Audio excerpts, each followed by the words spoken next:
Belum terdengar, Hasya coba tes.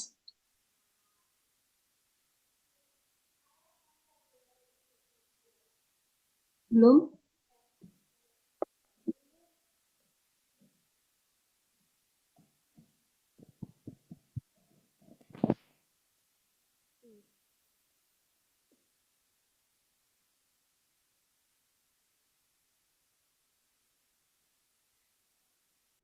Tes, tes, tes, tes, tes, Ya, tes.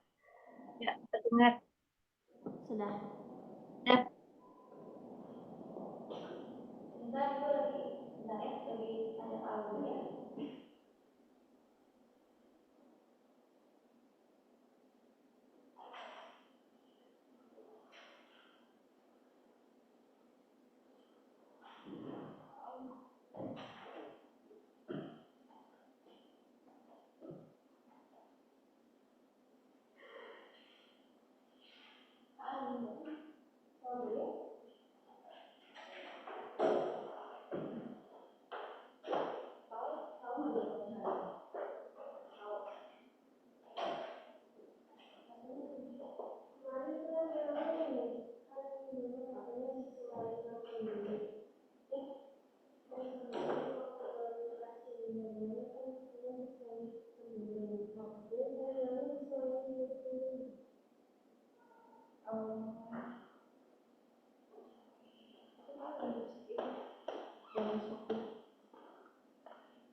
Putari, soalnya belum hadir. Ini ya, Pak Alnya belum hadir. Mau hmm, ditunggu atau boleh. Mendingan kita mulai aja ya. Nanti Pak Al, Bu, dia aja. Tentang apa ini? Oh, siapa guru MIPA-nya? tentang MIM? Siapa? Tentang ini apa meme MIM? Oh, Mim. Ya, Ya, sebentar. dia bisa kali sama saya ya. Kita coba ya. Oke, ini udah di record belum ya? Sudah ya? Yuk. Sudah ya? Baik. Silakan. Bismillahirrahmanirrahim. Assalamualaikum warahmatullahi wabarakatuh. Terima kasih Bu Tali, Bu Is, Ibu Indonesia sudah hadir pada siang ini untuk mendengarkan eh, materi tentang mimi Mas ya. Oke, materi yang sangat menarik. Silakan Mas. Assalamualaikum warahmatullahi wabarakatuh. Waalaikumsalam. Saya Syarul Fahmi dari kelas 11 MIPA. Hari ini akan mempresentasikan KAS saya tentang bebas guru.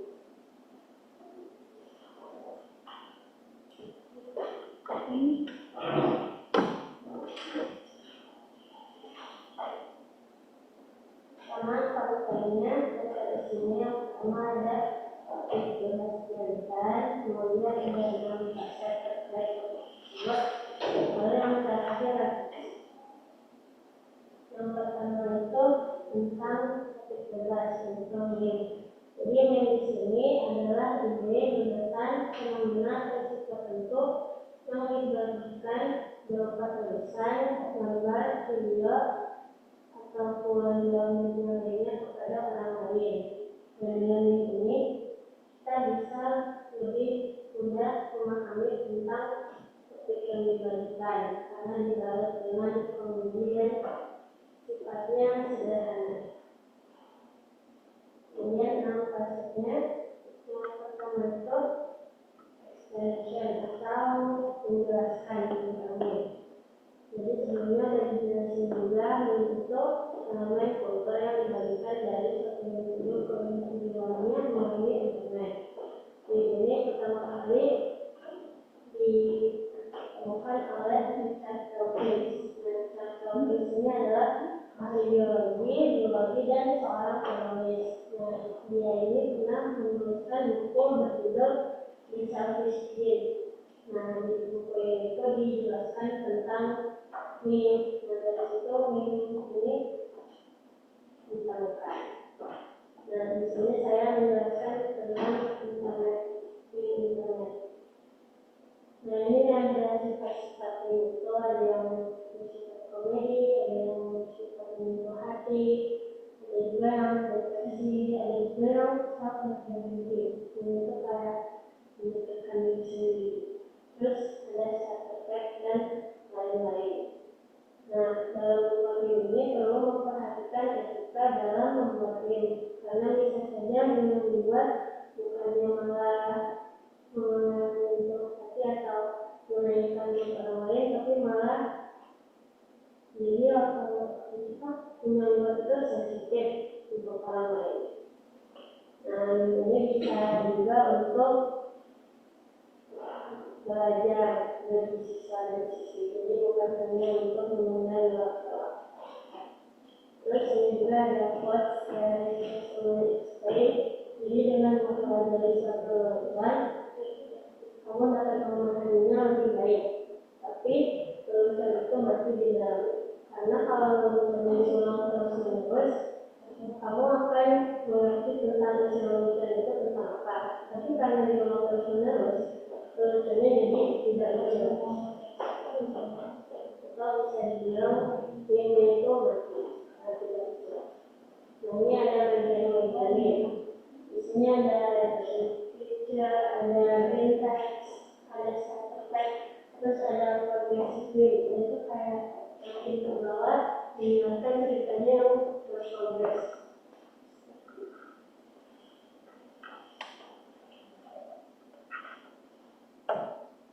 Ini aplikasi meme. Aplikasi meme ini bisa dalam berbagai bentuk, bisa untuk pelajaran atau diberikan di sosial media, dan bisa untuk berbagai penggunaan. Ini biasanya internet yang melewati meme itu sifatnya seperti ini. Jadi dia dibuat di website, terus difilter di mana yang bagus, mana yang populer, diedit, kemudian dibagikan di sosial media, kemudian kalau dibagikan terus ini jadi mati dan tidak lagi. Kemudian setelah ini yang bagus itu dibagikan di saluran TV. Terus terkadang ada juga orang yang salah dalam menggunakannya. Terus orang yang salah menggunakan itu dibuat lagi di website. Nah, ini contoh menggunakannya untuk belajar. Ini ada link yang saya buat untuk tugas PPKN itu tentang peristiwa tiga daerah. Kemudian ini ada link tentang topik fungsi wadah. Terus self knowledge tentang meme. Saya pertama kali tahu meme itu dari internet. Kemudian cara terbaik menunjukkan meme adalah untuk menyalurkan pengetahuan yang baik. Dan pandangan saya itu terhadap meme, orang-orang itu bisa memakai meme dalam hal yang baik ataupun buruk, karena bisa jadi yang dibagikan itu misinformasi. Kemudian kekuatan dan kelemahan saya dalam itu, yang kekuatannya mungkin saya sudah bisa membuat ini, tapi kelemahannya itu perlu dieksplor lebih dalam lagi tentang meme dan juga sejarah meme. Terus empati. Di sini saya bagaimana rasanya berjalan dengan satu orang lain. Nah, orang lain di sini adalah orang yang dijadikan meme tersebut. Yang pertama, karena meme ini diberikan dari orang lain ke orang lain, jadi kan hasilnya akan populer dan akan viral. Nah, ada dua macam ketika orang itu viral. Bisa jadi viral itu dalam hal yang baik ataupun dalam hal yang baik itu dia akan menggunakan kepikirannya untuk mempopulerkan dirinya, misalkan dia ingin jadi selebriti gitu, dan dia memakai kepopulerannya untuk menjadi selebriti. Terus kalau ini itu suatu yang buruk itu, orang yang dijadikan dirinya akan baper dan malu. Kemudian bagaimana perasaan orang lain tentangnya? Biasanya itu orang lain kalau dengan itu untuk mengundang bakal karena sifatnya komedi. Kemudian yang mencoba buat agar kita rasakan rendah itu tergantung dirinya sendiri, karena yang itu jenisnya benar. Jadi bisa untuk komedi atau kesedihan atau menjadi senang. Terus bagaimana kita bisa mencapai pemahaman tentangnya? Kita perlu mengetahui konteks dari mimpi tersebut, atau dari teksnya, dari gambarnya, dan itu menunjukkan apa yang diceritakan tentang apa. Maka kita bisa memahami tentangnya. Atau kalaupun memang tidak mengerti tentang apa, kita bisa belajar dan membaca tentang hal-hal yang ada pada mimpi tersebut. Jadi menambah wawasan juga. Kemudian perspektif sudut pandang terkaitnya. Dalam agama itu bisa jadi untuk sesuatu yang baik, karena bisa untuk badan dakwah. Tapi ada juga yang melanggar syariat Islam. Jadi ada juga yang buruk. Kemudian dari sisi pendidikan itu bisa baik bisa buruk. Baiknya itu karena dengannya siswa bisa belajar lebih mendalam terkait topik yang ada dalam tersebut. Tapi buruknya itu bisa jadi ada siswa yang hanya bergantung pada nilai dan tidak bergantung pada wadah belajar hanya seperti buku atau menggunakan guru. Kemudian kelebihan dalamnya. Jadi ini membantu memahami suatu fenomena atau isu. Kemudian juga menaikkan suasana hati. Dan kekurangan dalam ini ada orang-orang yang tidak memperhatikan etika dalam pendidikan ini. Jadi dia tidak sopan. Terus ada juga yang risetnya tidak mendalam sehingga ada disinformasi. Dan juga tidak mendalam dalam penyampaian. Kemudian interpretasi, pemahaman makna ini. Dan ini menjadi salah satu wadah untuk kita belajar suatu isu ataupun fenomena itu. Dan ini tutorial pembuatannya. Namanya menjadi apa? Di sini kita bisa membuat link sendiri dan membagikannya untuk teman-teman.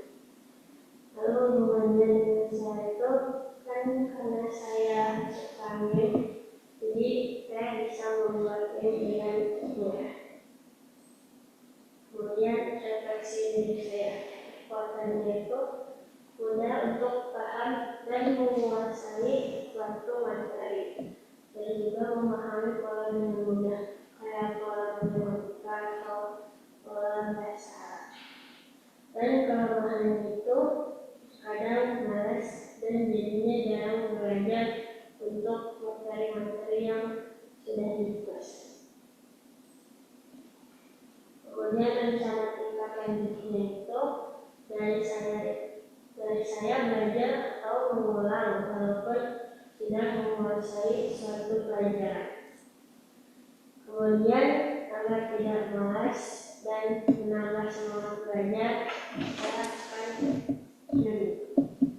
dan yang diharapkan dari orang tua adalah selalu mensupport kegiatan ini. Dan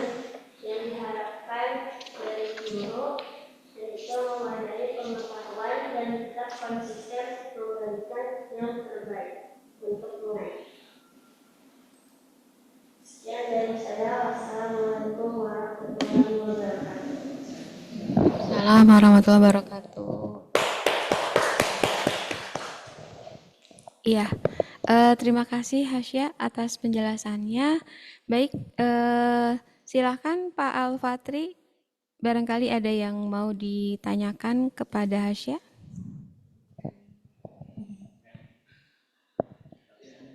Assalamualaikum warahmatullahi wabarakatuh. Mau saya tuh nggak tahu, ini mendadak saya kan bertanya waktu itu kapan ini ya Asya. Ternyata tiba-tiba dapat ini ya.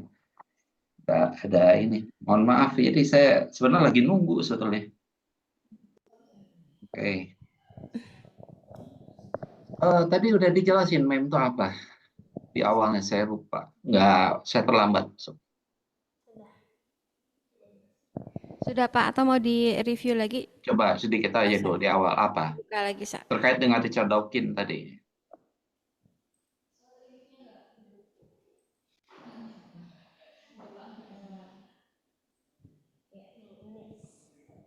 Menjelaskan tentang meme.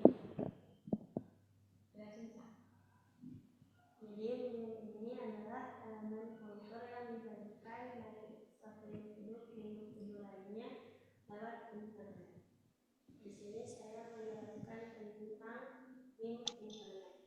Nah, meme ini pertama kali ditemukan oleh Richard Dawkins. Beliau adalah ahli biologi dan zoologi, dan beliau adalah seorang penulis. Salah satu buku yang ditulisnya berjudul The Selfish Gene. Dalam buku ini dijelaskan tentang meme. Ini terkait dengan Bapak kan pernah menjelaskan juga. Bapak bahkan tadi pagi tuh masih sempat mengirim karena pikir masa masih ini membuat ya. Bapak ngirim ke WA tentang masih terkait dengan apa yang Bapak sampaikan kemarin tentang orang yang merasa sudah belajar sesuatu hanya karena melihat video, hanya melihat sebuah meme atau apa gitu, dibandingkan dengan budaya literasi. Boleh Bapak dijelaskan terkait dua hal itu?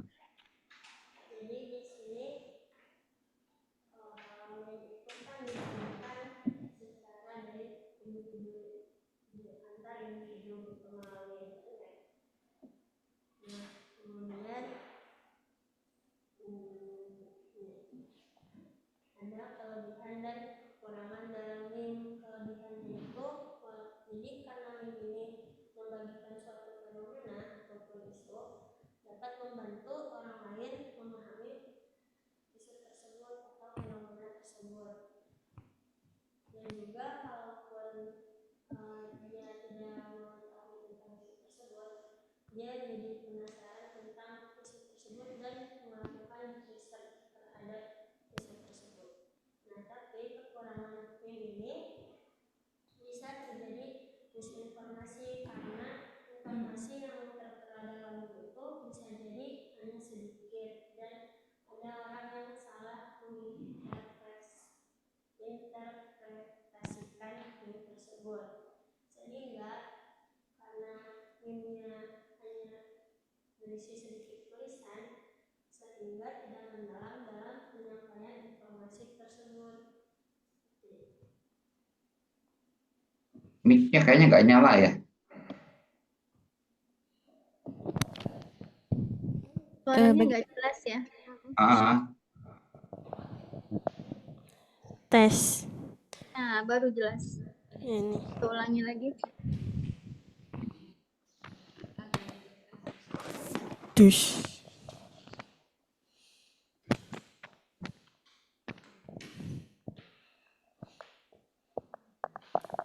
Ya. Jadi di sini ada kelebihan dan kekurangan dalam meme. Nah, karena meme ini informasi yang dibagikan antar individu melalui internet, terkadang yang disampaikan itu hanya berupa tulisan pendek atau gambar yang sederhana. Nah, di sini kelebihannya itu membantu memahami suatu fenomena atau isu. Atau kalau suatu individu yang dibagikan meme-nya itu tidak mengerti tentang isu tersebut, ia menjadi penasaran dan melakukan research terhadap isu tersebut sehingga dapat memahami isu tersebut. Tapi kekurangannya itu karena dia sangat sederhana, bisa terjadi misinformasi dan ada orang yang salah menginterpretasikan meme tersebut. Dan juga karena bentuknya yang sederhana, orang-orang yang melihat meme tersebut tidak mendalam dalam isu tersebut karena isu yang dibagikan berupa meme yang sederhana. Kalau yang sudut pandang yang terkait dengan agama itu gimana?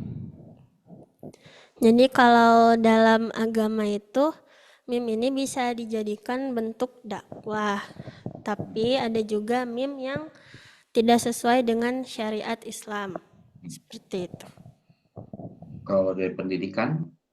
Kalau dari pendidikan, meme ini masih berhubungan tadi kelebihan dan kekurangannya, bisa jadi wadah untuk mendidik siswa gitu kayak apa, ataupun tugas untuk siswa seperti pelajaran PKN yang menugaskan siswanya membuat meme dari topik-topik yang telah dijelaskan di kelas.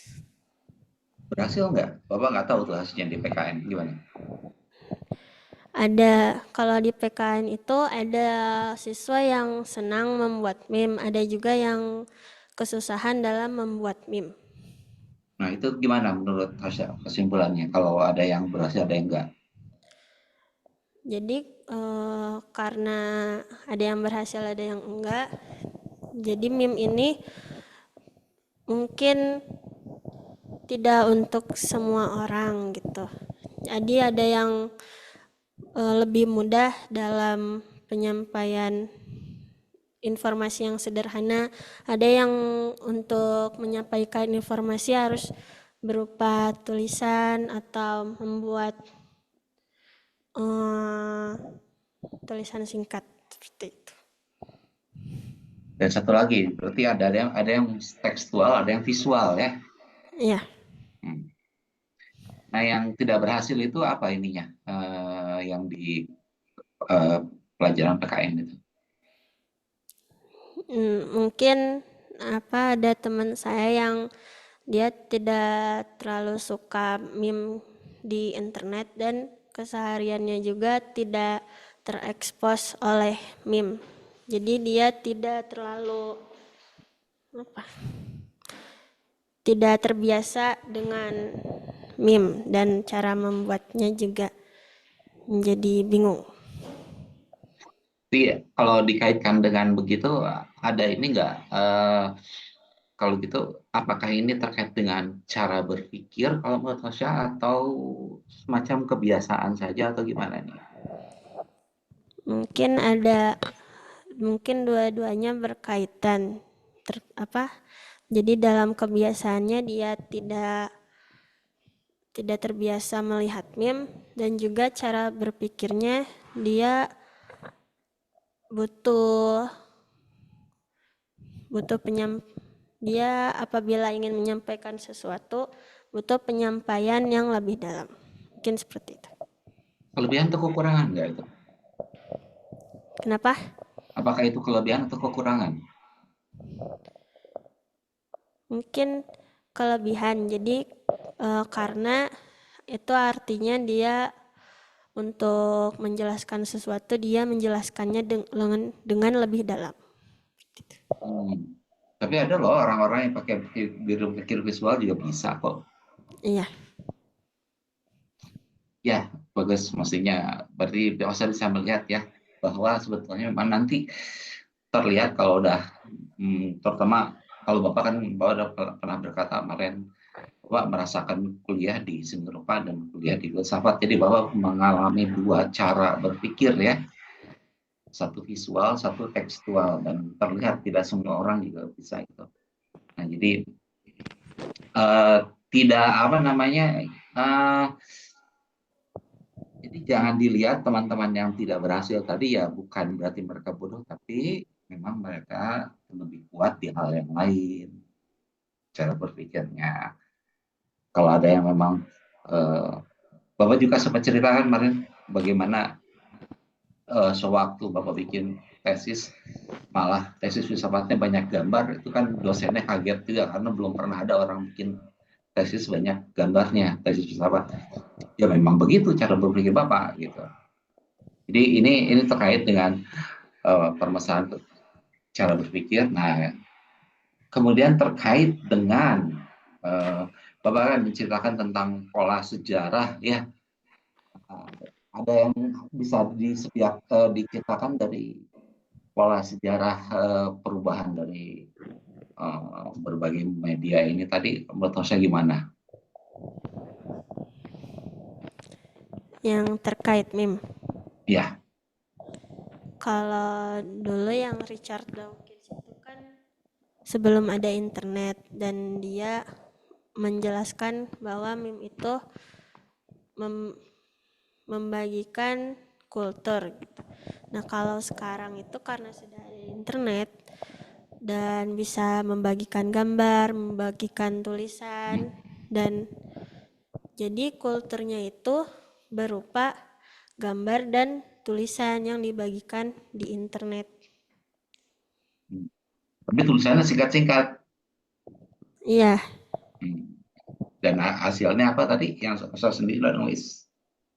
Jadi bisa ada misinformasi atau enggak salah dalam menginterpretasikan sesuatu isu.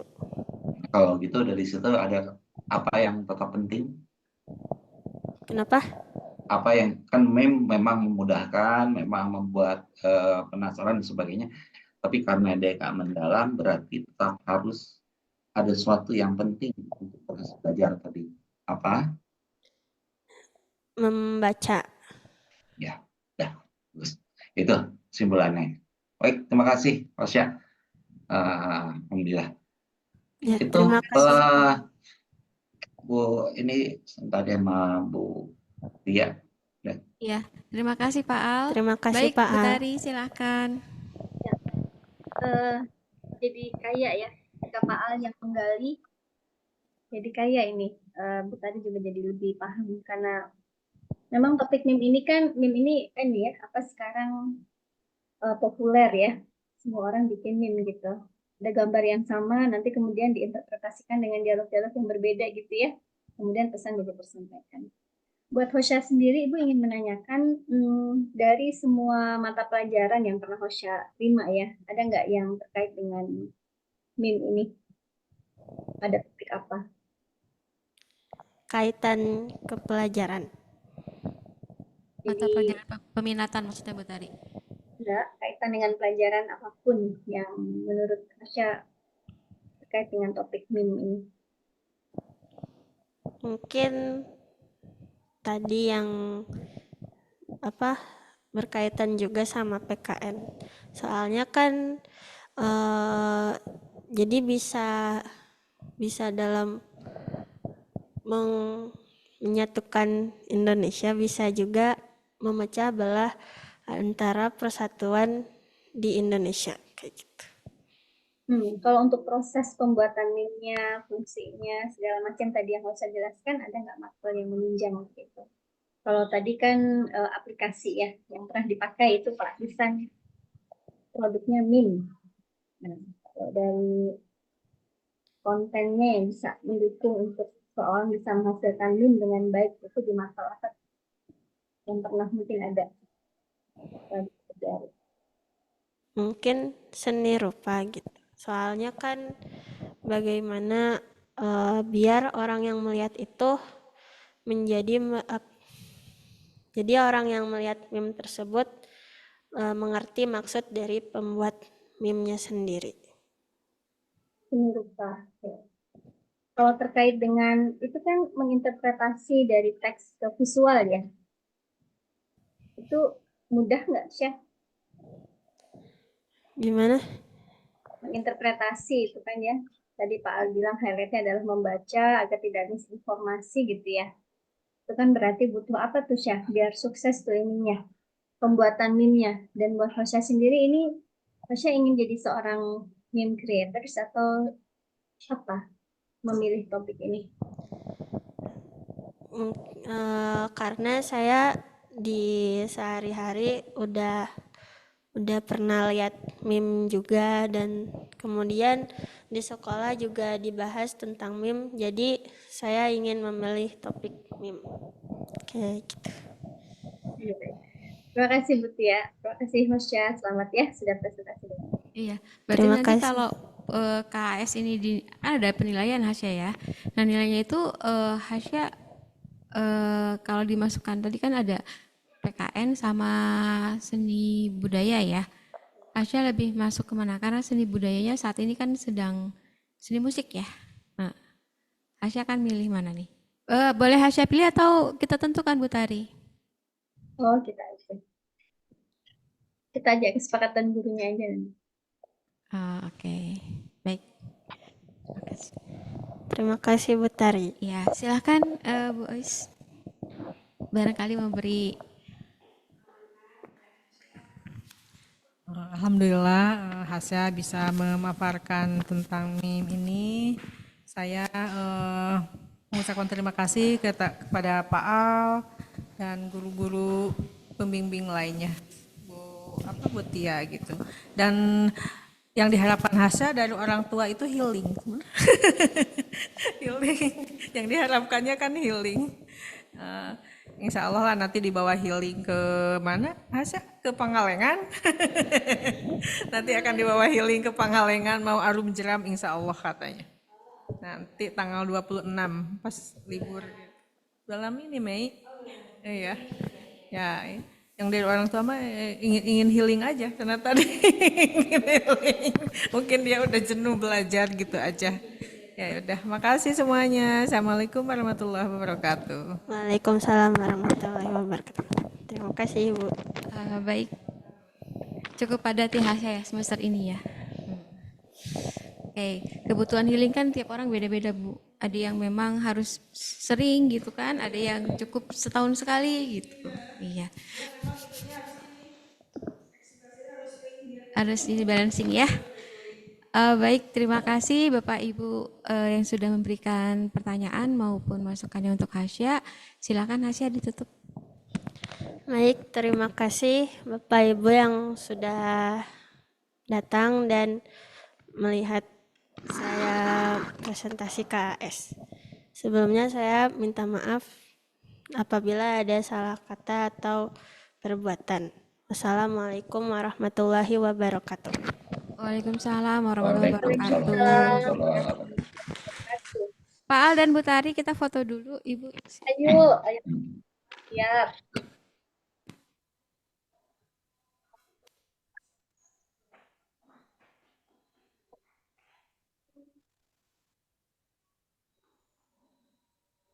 Seni budaya aja Bu Tia ya, natolnya ya Pak Al ya.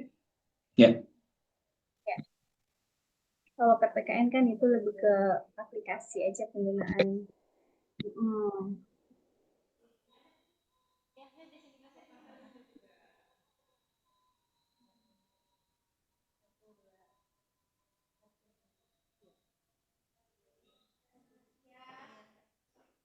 Udah fotonya? Oke. Makasih Pak Al. Pak Al nggak ada yang ngasih tahu hari ini presentasi atau Nggak gimana? ada. Saya nanya kan waktu itu Kak saya nanya kapan ininya, katanya tergantung gurunya. Udah Bapak nunggu ya kabarnya gitu. Saya kaget betul tadi loh. Saya tuh lagi nunggu. Maaf Pak Al, kayaknya udah miskom ini. Iya, Ya, iya. terus Pak Al Fatri. Sama-sama, sama-sama. Ya.